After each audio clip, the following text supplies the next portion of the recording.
you know. It's a forward-looking, positive, very brilliant chap, very extraordinarily brilliant chap. If you hear him speak, you would think he didn't go to school.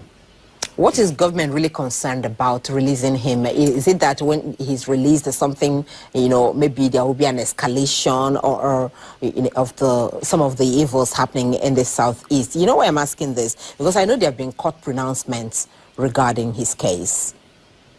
You know, I believe some people are profiting from this detention. Because I looked at the Supreme Court judgment. Out of about 10 major things the Supreme Court spoke about and condemned the federal government of Nigeria, I was live in the Supreme Court. The only thing they finally said that the case should be referred back to the High Court afresh. They condemned the federal government for attacking his compounder. That was why he escaped from the country to start with. Who will hear that government wants to kill you and you stay there to wait for them? That was why. This is the Supreme Court of Nigeria giving judgment. The appeal court did the same thing and the Supreme Court upheld it. Unfortunately, instead of asking that he should be released, they said that the case should start afresh from the High Court. That is where we are. You know, so it's difficult to believe if we had good leadership or if we have good leadership presently in our governors. There should be serious demonstration. Very serious. What harm is this young man to this country? Because if he comes out, there will be 80%, what will I say, security, you know, cover in the Southeast. People will be so glad and happy that he's out, that if you ask them to get involved in crime when he's out, walking about, it will be difficult. Okay, Chief, but I'm not from the Southeast, but I've heard a different sentiment where some people don't feel comfortable having him around. They've actually said some pretty strong things against it, especially with his secessionist tendencies. That they've actually supported this view that it's not wise to have him out. You know, there's something I was saying, that I will kill you. How do I kill you? Spoken word. You know the level of spoken word ever said in this country? The wife of the president of this country presently said that Igbos should leave Lagos and they will inherit their things. Isn't that the worst comment? When he was saying it, she was saying it. She didn't know she would be first lady of this country. Can she regard herself as a mother of the Southeast? Igbos should leave Lagos and they will inherit them. The Oba of Lagos made even worse than that Igbos should perish in the lagoon. So why won't our people be saying, if you don't want us, let us go?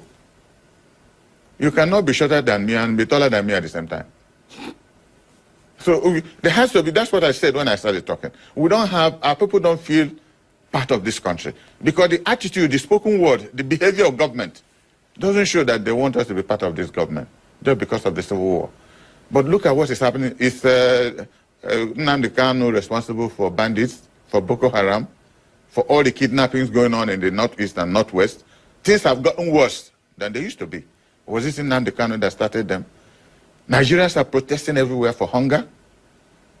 And the Buhari government, Tinubu's government have become a human embodiment, you know, of so many things, including, you know, what you could call reasonable doubt. Nigerians are now expressing reasonable doubt on anything that comes out from the mouth of the government. They spread an epidemic of false information everywhere, and it's becoming traumatic. Tell me what you point out, that the government of the Federal Republic of Nigeria, Vice President, President overseas, and look at the wishy-washy reasons they were given. The President of Senate is there, ministers are there, this is. And they forget that the Constitution said that the President is the President of Nigeria and Commander-in-Chief of the Armed Forces of Nigeria, with President of Senate given. And there was no handover. Unless you people have one that you didn't show us on your news. No official handover. The Vice President is somewhere in Switzerland talking about hundreds of millions of dollars for one digital economy something. When hundreds of, like you people said on the newspaper review, if it was a normal country, 160-something people died of tanker explosion, and all leaders of Nigeria are abroad. They're all abroad. President is on leave. Where is he spending his leave? He's in London and Paris. Finally, they'll end up in Dubai. There's madness in this country. There's madness. I'm expecting there has to be a people's revolution. 774 local government, water is not running any one of them. And people are shamelessly Have you seen where governors move? 20, 25, 30 vehicles, blowing siren, road open, road closed. Tell me which governor in this country, either past or present, that will take you to his village and water is running. We're all in Nigeria. And water is running. Somebody was asking me, oh, that they watched my program on Arise Television discussing River State. I said, you know why? That I've not met, what is his name, Onyeson Wike, one-on-one. But go to Port Harcourt and see what a man did in 8 years of governance. He's now on 1 year in FCT. Don't you see a difference? We had one bellow here as Minister of FCT for 8 years. Was there any change here? They were just distributing land and selling. Look at the difference. So to that extent, I have appreciation for people, especially this quarrel between him and his governor. You know, and a lot of friends called me from Port Harcourt, said, Dan, please try and reach them. You're a top member of our party. I said, what is the problem? I had the governor in his interview, and I had Wike in his interview. And he boldly said, have you asked him for money? You know, because I had this singular privilege when I was directing campaign in the Sautheast for Atiku Abubakar to go to Port Harcourt. Wike invited me to Port Harcourt. And I went. That was the day I met this Fubara. And he came in with some files, and then Wike said, Oga, this young man here will be taking over from him. He will be next governor of River State. I said, if God wills. Wike, you're speaking as if you're God. And I said, no. And the young man said, this Fubara said, God, if God wills. And I made one comment to him. I said, no, you're going to run the affairs of one of the richest states in this country. He said, yes, sir. Every month you might see about 15, 20 billion naira under your control. You make anybody you want to make. That money or power or both does not change a human being. It reveals whom you are. It happened in Anambra with Ngige and the Obas. That's what is happening in Rivers. Because somebody was telling me, oh, that he appointed everybody. I said the way he was picked to be a candidate was the way Wike begged a lot of people, top people, with promises. If you help me make Oloye the governor of Anambra, you will be commissioner, you will be board chairman. Was he the one who made himself? Okay, Chief, before you make me governor, see, in the last couple of minutes, you've actually crossed like about 3, 4 different topics, which I would like you to probably give us a little bit more insight. Yes. Now, on the issue of the protests, for example, you talked about protests. What do you make of the protest? I mean, has it made any difference? Which protest? Okay. That's your answer. Okay, no, really, I think the point that you talked about, the advice that, is being given about the policies of the government and how it is affecting the people. Yes. You talked about people protesting, crying of hunger and hardship and all that. But today on the papers, the World Bank is also advising Nigerian government not to reverse its policies, saying it will spell doom for the country if it does. We have that what I've been telling us for the past since for the best of my knowledge, because you go to borrow money from them. So foolishly, whatever they tell us, we foolishly also accept it. For an oil-producing country, if there is honesty, corruption has become genetic in this country. If not, we should be able to say no. Since all this crisis started, for the first time in this country, people demonstrated about what? Hunger. Hunger. It has never happened in this country. And the whole government is outside the country. I have never seen where a government set up a committee. Let's start with farming. Where are the major centers of farming in this country? Benue, Niger State, and a few other places. How do we protect farmers to go to farm, produce, and then bring it out? How do we encourage vigilantes, arm them to protect these farmers? You don't see government talking about that. Because there will be no money to be stolen from that process. There will be no money to be stolen. If it is one you pay for people to do journey one.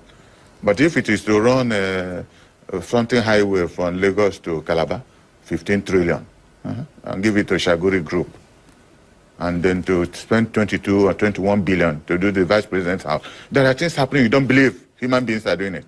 You can't believe it. This is a very peaceful country. Because if it happens in some other places, the place will be on fire.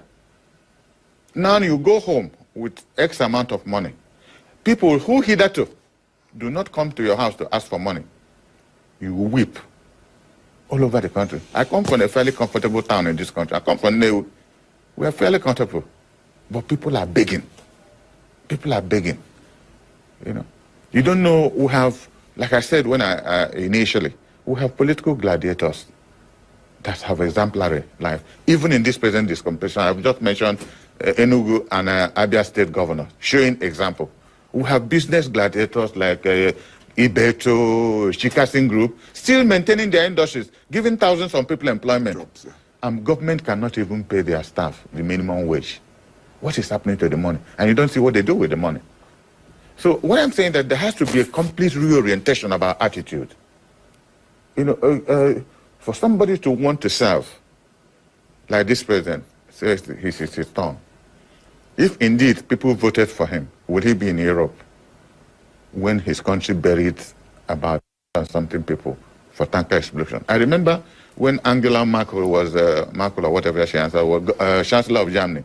She was landing in America for a visit, and 5 people were killed in Germany. She entered the same plane and went back to her country, and they postponed the visit. But here, death is normal. When these bandits and Boko Haram started, I said here on this platform that Nigeria might be worse than Afghanistan. Where are we today? Every day. You know, if proper news is given about what happens in this country, it will be chaotic. Because there is a lot of problem, and we just pray God that some leadership in this country will start doing what Enugu and Abia State governors are doing, having empathy for the people. Because if there is empathy, if you're given 1 naira to function, okay, if you must steal 20 kobo now, use 80 kobo to function. But they will steal 60 kobo, and the remaining one will not be enough to do anything, and they eat the remaining. That is why nothing is happening. The most informative and annoying, my sister and my brother, 774 local government. It's a crime that not one of them, water is not running. So all waterborne diseases that you know, cholera, this, that, typhoid, everything. And we're praying that ask us to tighten our belts and you're losing your own. This is a very serious matter. Where we are at the moment is we're at the junction of tragedy. That is happening. But in the quarters of the government, what they believe is that their policies would work eventually in the future, that this is a process that Nigerians must go through before we get to the promised land. And are you now saying they should reverse, at least one policy now, should that be reversed or not? When this... You answered this when we come back from the short break. Okay. We need to go to social media space. So let's know what you think about this and how Nigerians are reacting to some of the trending stories on that space. We'll be right back to this.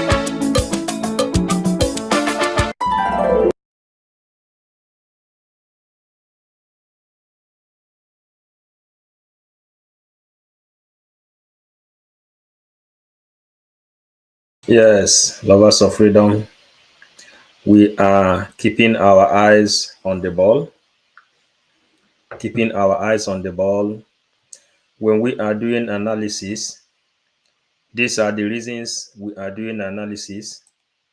Keeping things on the record that everybody will be highly alert on things that is happening in Biafran land, in Nigeria, and you can as well use your eyes to see the downfall of Nigeria, how it's falling, and you can be able to testify.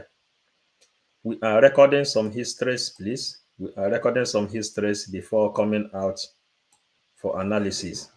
Please stay tuned. This one now, this one is one album. This one is one album, and we are loading another one so that when we are analyzing and telling Biafran how Nigeria is being destroyed, we will not make mistake. You know, we are fighting Nigeria with a multiple dimension. Please stay tuned. Stay tuned. We are bringing another one, and we don't want to join the two programs together, please.